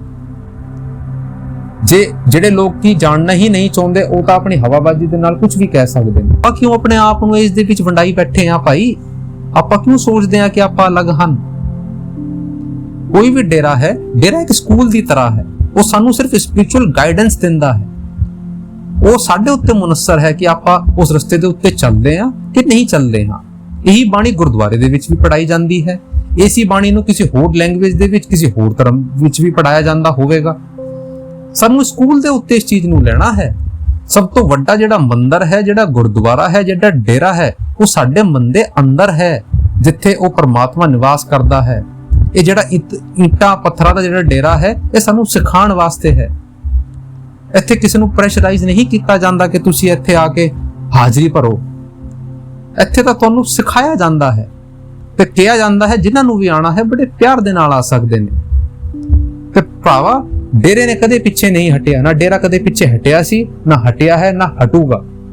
ਜਿੰਨਾ ਚਿਰ ਡੇਰੇ ਦੇ ਵਿੱਚ ਜਾਨ ਹੈ, ਡੇਰਾ ਚੱਲ ਰਿਹਾ ਹੈ, ਡੇਰਾ ਚੱਲਦਾ ਰਹੂਗਾ ਤੇ ਗੁਰੂ ਆਉਂਦੇ ਰਹਿਣਗੇ, ਡੇਰਾ ਸੇਵਾ ਕਰਦਾ ਰਹੂਗਾ। ਡੇਰਾ ਨਾ ਕਦੇ ਪਿੱਛੇ ਹਟਿਆ ਹੈ, ਨਾ ਹਟੂਗਾ। ਸਾਨੂੰ ਇਸ ਜਿਹੜੀ ਸੋਚ ਹੈ ਇਹ ਚੇਂਜ ਕਰਨ ਦੀ ਲੋੜ ਹੈ। ਸਾਨੂੰ ਉਹ ਪਿਆਰ ਲਾਉਣ ਦੀ ਲੋੜ ਹੈ। ਮੈਂ ਨਹੀਂ ਕਹਿੰਦਾ ਕਿ ਤੁਸੀਂ ਬਲਾਈਂਡ ਹੋ ਜਾਓ, ਬਲਾਈਂਡ ਫੋਲੋਵਰ ਬਣ ਕੇ ਰਹਿ ਜਾਓ। ਤੁਹਾਨੂੰ ਜਾਣਕਾਰੀ ਲੈਣੀ ਹੈ, ਬੜੀ ਚੰਗੀ ਗੱਲ ਹੈ, ਲੈਣੀ ਚਾਹੀਦੀਆਂ ਹਨ। ਘੱਟੋ ਘੱਟ ਡੇਰੇ ਬਿਆਸ ਦੀ ਸਾਈਟ ਤੇ ਉੱਤੇ ਜਾਓ, ਹੋਰ ਕਿਸੇ ਮੀਡੀਆ ਨਿਊਜ਼ ਚੈਨਲ ਦੇ ਉੱਤੇ ਜਿਹੜੀ ਸਾਈਟ ਹੁੰਦੀ ਹੈ, ਰਿਕਾਰਡ ਹੁੰਦੇ ਆ, ਆਰਕਾਈਵਸ ਹੁੰਦੇ ਆ, ਤੁਸੀਂ ਉੱਥੇ ਜਾ ਕੇ ਐਕਸਪਲੋਰ ਕਰ ਸਕਦੇ ਹੋ। ਸਾਰਾ ਕੁਝ ਰਿਕਾਰਡ ਉੱਥੇ ਪਿਆ ਹੋਇਆ ਹੈ, ਸਾਨੂੰ ਸਿਰਫ ਐਕਸਪਲੋਰ ਕਰਨ ਦੀ ਲੋੜ ਹੈ। ਤੇ ਆਪਾਂ ਤਾਂ ਇਹ ਵੀ ਨਹੀਂ ਕਹਿ ਰਹੇ ਕਿ ਸਿਰਫ ਆਪਾਂ ਕਰ ਰਹੇ ਹਨ, ਆਪਾਂ ਤਾਂ ਇਹ ਵੀ ਕਹਿ ਰਹੇ ਹਨ ਕਿ ਹੋਰ NGO ਵੀ ਹੈਗੀਆਂ ਜਿਹੜੀ ਵੱਧ ਚੜ ਕੇ ਇਸ ਹਾਲ ਦੇ ਵਿੱਚ ਆਪਾਂ ਕਰ ਰਹੇ ਹਾਂ। ਕਿਉਂ ਆਪਾਂ ਕੰਪੀਟੀਟਰ ਲੈ ਕੇ ਆਉਂਦੇ ਆ, ਕਿਉਂ ਆਪਾਂ ਇਹ ਸੋਚ ਲੈ ਕੇ ਆਉਂਦੇ ਆ? ਸਾਨੂੰ ਸਮਝਣ ਦੀ ਲੋੜ ਹੈ। ਕੋਈ ਵੀ ਮਸਲਾ ਹੁੰਦਾ ਹੈ ਤੁਸੀਂ ਬੜੇ ਪਿਆਰ ਦੇ ਨਾਲ ਉਹਨਾਂ ਨੂੰ ਸੋਲਵ ਕਰ ਸਕਦੇ ਹੋ। ਸਾਰਿਆਂ ਨੂੰ ਸਾਂਝਾ ਚੱਲਣਾ ਹੈ ਭਾਈ। ਜੇ ਆਪਾਂ ਹੁਣ ਵੀ ਨਾ ਸਿੱਖੇ ਇਹਨਾਂ ਬਾੜ ਤੋਂ, ਇਹਨਾਂ ਹਾੜਾ ਤੋਂ, ਇਹਨਾਂ ਅਰਥਕੁਐਕ ਤੋਂ, ਫਿਰ ਪਰਮਾਤਮਾ ਸਾਨੂੰ ਹੋਰ ਕੀ ਸਿਖਾਊਗਾ ਭਾਈ? ਉਹ ਹੁਣ ਵੀ ਸਾਨੂੰ ਕਹਿ ਰਿਹਾ ਹੈ ਕਿ ਭਰਾਵਾ ਮਿਲ ਜਾਓ, ਇਕੱਠੇ ਹੋ ਕੇ ਰਹੋ, ਪਿਆਰ ਦੇ ਨਾਲ ਚੱਲੋ। ਲੇਕਿਨ ਆਪਾਂ ਸੁਧਰਦੇ ਕਿਉਂ ਨਹੀਂ? ਆਪਾਂ ਉਹ ਸੁਣਦੇ ਕਿਉਂ ਨਹੀਂ? ਸਾਡੇ ਮਨ ਦੇ ਉੱਤੇ ਤਾਂ ਕਿਸੇ ਦੇ ਲਈ ਕੋਈ ਜ਼ਹਿਰ ਨਹੀਂ ਹੈਗਾ ਭਾਈ। ਸਾਨੂੰ ਜਿਹੜੇ ਮਾੜਾ ਵੀ ਬੋਲਦੇ ਆ, ਆਪਾਂ ਤੇ ਉਹਨਾਂ ਦੇ ਲਈ ਵੀ ਪਿਆਰ ਰੱਖਦੇ ਆ ਕਿ ਹੁਣ ਵੀ ਤੁਸੀਂ ਆਓ ਤਾਂ ਆਪਸ ਤੁਹਾਨੂੰ ਗੜ ਲਾਵਾਂਗੇ, ਇਕੱਠੇ ਬਹਿ ਕੇ ਲੰਗਰ ਕਰਾਂਗੇ। ਪਰ ਸਾਨੂੰ ਇਹ ਜਿਹੜੀ ਰੋਲਾ ਹੈ, ਇਹ ਜਿਹੜਾ ਜ਼ਹਿਰ ਹੈ, ਇਹ ਮਿਟਾਉਣ ਦੀ ਲੋੜ ਹੈ ਭਾਈ, ਇਹ ਮਿਟਾਉਣ ਦੀ ਲੋੜ ਹੈ। ਸਾਡੇ ਗੁਰੂ ਨੇ ਕਦੇ ਵੀ ਕਿਸੇ ਦੇ ਲਈ ਮਾੜਾ ਨਹੀਂ ਕੀਤਾ। ਸਾਨੂੰ ਇਹੀ ਸਮਝਾਇਆ ਗਿਆ ਹੈ ਕਿ ਪਿਆਰ ਵੰਡਣਾ ਹੈ, ਸਾਰਿਆਂ ਨੂੰ ਇੱਕੋ ਜਿੱਕਾ ਮੰਨਣਾ ਹੈ। ਹੁਣ ਮੈਂ ਚਾਹੁੰਦਾ ਹਾਂ ਕਿ ਜਿੰਨਾ ਵੀ ਮੈਂ ਫੈਕਟ ਤੁਹਾਡੇ ਅੱਗੇ ਰੱਖ ਸਕਦਾ ਸੀ, ਮੈਂ ਤੁਹਾਡੇ ਅੱਗੇ ਰੱਖਿਆ ਹੈ। ਮੈਂ ਹੁਣ ਵੀ ਤੁਹਾਨੂੰ ਪ੍ਰੈਸ਼ਰਾਈਜ਼ ਨਹੀਂ ਕਰਦਾ ਕਿ ਤੁਹਾਡੀ ਸੋਚ ਹੁਣ ਵੀ ਇਹੀ ਕਹਿੰਦੀ ਹੈ ਕਿ ਆਪਾਂ ਨੇ ਮਾੜਾ ਕੀਤਾ ਹੈ, ਤਾਂ ਉਹ ਤੁਹਾਡੀ ਆਪਣੀ ਸੋਚ ਹੈ ਭਰਾਵਾ। ਪਰ ਆਪਾਂ ਸਾਡੀ ਦਿਲ ਦੀ ਗਵਾਹੀ ਦੇ ਨਾਲ ਕਹਿ ਸਕਦੇ ਹਾਂ ਕਿ ਡੇਰੇ ਨੇ ਹੈਲਪ ਕੀਤੀ ਹੈ, ਆਪਾਂ ਨੇ ਉਹਨਾਂ ਦੇ ਵਿੱਚ ਪਾਰਟਿਸਿਪੇਟ ਵੀ ਕੀਤਾ ਹੈ, ਤਾਂ ਇੰਨੇ ਭਰੋਸੇ ਦੇ ਨਾਲ ਆਪਾਂ ਕਹਿ ਸਕਦੇ ਹਾਂ। ਸਾਨੂੰ ਸੋਚਣਾ ਹੈ, ਵਿਚਾਰਨਾ ਹੈ, ਤੇ ਕਿਸੇ ਇੰਟਰਵਿਊ, ਕਿਸੇ ਉਸ ਦੇ ਕਹਿਣ ਤੋਂ ਪਹਿਲਾਂ ਆਪਾਂ ਨੇ ਮਾੜਾ ਮੋਟਾ ਐਕਸਪਲੋਰ ਕਰਨਾ ਹੈ, ਰਿਸਰਚ ਕਰਨੀ ਹੈ ਕਿ ਜਿਹੜੀ ਚੀਜ਼ ਆਪਾਂ ਕਹਿ ਰਹੇ ਹਨ ਇਹ ਸਹੀ ਵੀ ਹੈ ਜਾਂ ਨਹੀਂ ਹੈ। ਜਿਹੜੀ ਵੀ ਸੰਗਤ ਹੈ, ਮੈਂ ਉਹਨਾਂ ਨੂੰ ਵੀ ਬੇਨਤੀ ਕਰਨਾ ਚਾਹੁੰਦਾ ਹਾਂ ਕਿ ਕਿਸੇ ਨੂੰ ਮਾੜਾ ਆਪਾਂ ਨੇ ਨਹੀਂ ਬੋਲਣਾ ਹੈ। ਜੇ ਕੋਈ ਪੁੱਛਦਾ ਹੈ, ਉਹਨਾਂ ਨੂੰ ਤੁਸੀਂ ਫੈਕਟ ਰੱਖ ਸਕਦੇ ਹੋ, ਨੰਬਰ ਰੱਖ ਸਕਦੇ ਹੋ, ਕਿਸੇ ਨੂੰ ਮਾੜਾ ਨਹੀਂ ਬੋਲਣਾ ਹੈ। ਜੇ ਹੁਣ ਵੀ ਤੁਹਾਨੂੰ ਮੌਕਾ ਮਿਲਦਾ ਹੈ, ਸੇਵਾ ਕਰੋ, ਜਿੰਨੀ ਤੁਹਾਡੇ ਤੋਂ ਹੋ ਸਕਦੀ ਹੈ ਉੱਥੇ ਕਰੋ। ਕੋਈ ਇਹੋ ਜਿਹੀ ਕੰਪਲਸ਼ਨ ਨਹੀਂ ਹੈ ਕਿ ਕਿਸੇ ਪਾਰਟਿਕੂਲਰ ਥਾਂ ਤੇ ਤੁਹਾਨੂੰ ਕਰਨੀ ਹੈ। ਜਿੱਥੇ ਵੀ ਮਾਲਕ ਤੁਹਾਨੂੰ ਮੌਕਾ ਦਿੰਦਾ ਹੈ, ਜੇ ਉਹ ਉਸ ਤਰੀਕੇ ਦੇ ਨਾਲ ਮਾਲਕ ਨੇ ਤੁਹਾਨੂੰ ਬਣਾਇਆ ਹੈ, ਜ਼ਰੂਰ ਸੇਵਾ ਕਰਨੀ ਚਾਹੀਦੀ ਹਨ। ਗੁਰੂ ਨੇ ਸਾਨੂੰ ਇਹੀ ਸਿਖਾਇਆ ਹੈ। ਆਪਾਂ ਸਾਰੇ ਸਾਂਝੇ ਹਨ, ਸਾਡੇ ਰਸਤੇ ਅਲੱਗ ਹੋ ਸਕਦੇ ਨੇ, ਲੇਕਿਨ ਸਾਨੂੰ ਨੇ ਜਾਣਾ ਇੱਕੋ ਹੀ ਜਗ੍ਹਾ, ਉੱਥੇ ਮਾਲਿਕ ਹੀ ਮਿਲੂਗਾ। ਮਾਲਿਕ ਦੇ ਲਈ ਆਪਾਂ ਨੇ ਸਾਰਾ ਕੁਝ ਕਰਨਾ ਹੈ। ਅਵਲ ਅੱਲਾ ਨੂਰ ਪਾਇਆ, ਕੁਦਰਤ ਕੇ ਸਭ ਬੰਦੇ, ਇੱਕ ਨੂਰ ਦੇ ਸਭ ਜਗ ਉਪਜਾ, ਕੌਣ ਭਲੇ ਕੌਣ ਮੰਦੇ। ਅਵਲ ਅੱਲਾ ਨੂਰ ਉਪਾਇਆ, ਕੁਦਰਤ ਕੇ ਸਭ ਬੰਦੇ, ਇੱਕ ਨੂਰ ਤੇ ਸਭ ਜਗ ਉਪਜਿਆ, ਕੌਣ ਭਲੇ ਕੌਣ ਮੰਦੇ। ਇੱਕ ਨੂਰ ਤੇ ਸਭ ਜਗ ਉਪਜਿਆ,